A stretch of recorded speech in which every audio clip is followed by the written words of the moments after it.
नमस्ते भाई। आइए सीखते हैं बहुत ही इंपॉर्टेंट थ्योरम भाई, थेल्स थ्योरम।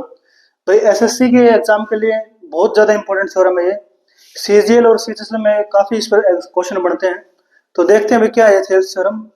आपको कोई ट्रायंगल दे रखा है एबीसी, तो साइड एबी और एसी पर इस तरह कोई दो पॉइंट है डी और ई कि जो डी पैरेलल बीसी है भाई।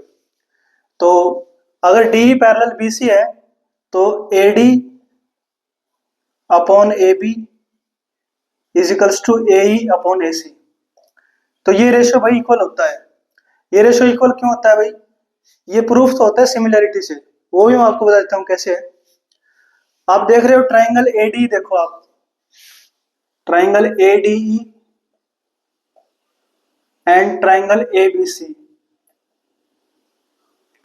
तो आप ये देख रहे हो ये एंगल है तो दोनों में कॉमन है।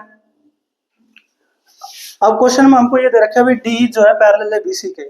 तो भाई ये कोण आप देखो एक बारी, ये कोण और ये कोण बराबर होगा। बराबर क्यों होगा भाई? ये है कोरस्पॉन्डिंग एंगल। जब दो लाइन पैरेलल होती है तो उनके कोरस्पॉन्डिंग एंगल इक्वल होते हैं भाई।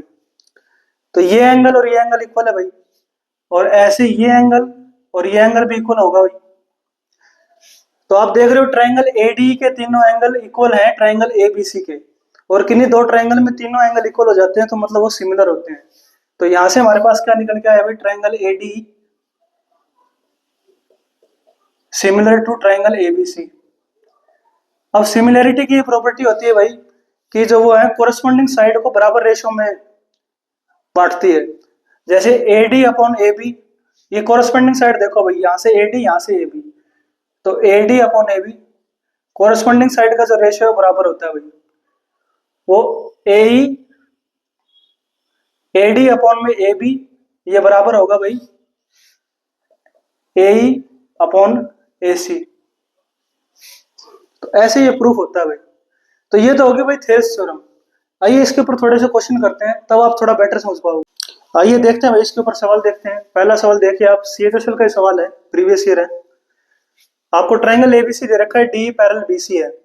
एडी और डीबी का आपको रेशियो दे रखा है 5:9। तो एडी और एबी का क्या रेशियो हो गया भाई? 5 और 9। तो एबी होगी 14, एडी होगी 5। एडी और एबी का रेशियो आ गया भाई 5 और 14। अब आप देख रहे हो भाई जो रेशियो इन लेंथ का है वही रेशियो डी और बीसी का होगा, क्योंकि ये जो है डी पैरेलल बीसी दे रखी है, ये सिमिलर हो जाएंगे भाई। तो सिमिलरिटी की प्रॉपर्टी है भाई, कोरस्पॉन्डिंग साइड जो है सेम रेशियो में होती है। तो ये अगर 5:14 का रेशियो है तो ये रेशियो 5:14 का होगा भाई। 5:14 का ये रेशियो हो गया। 14 की वैल्यू आपको, बीसी की वैल्यू आपको दे रखी है 15.4। तो एक की वैल्यू कितनी होगी भाई? 14 एकम 14, 14 एकम 14, 1.1 होगी 1 यूनिट। आपको वैल्यू निकालनी है डी, मतलब 5 यूनिट की वैल्यू निकालनी है। तो डी की वैल्यू कितनी हो जाएगी भाई? 5 इंटू 1.1, 5.5, ये आपका राइट आंसर हो गया। एक सवाल और देखते हैं भाई, मेंस 2018 का सवाल है, सीजीएल मेंस का। ट्राइंगल एबीसी दे रखा है, एक्स वाई पैरेलल बीसी है। एक्स और एक्स बी का आपको रेशियो दे रखा है 2:3 का। ठीक है भाई। अब area B C Y X, ये एरिया आपको दे रखा है 42 सेंटीमीटर स्क्वायर है भाई। आपको एरिया कौन सा पूछा है भाई?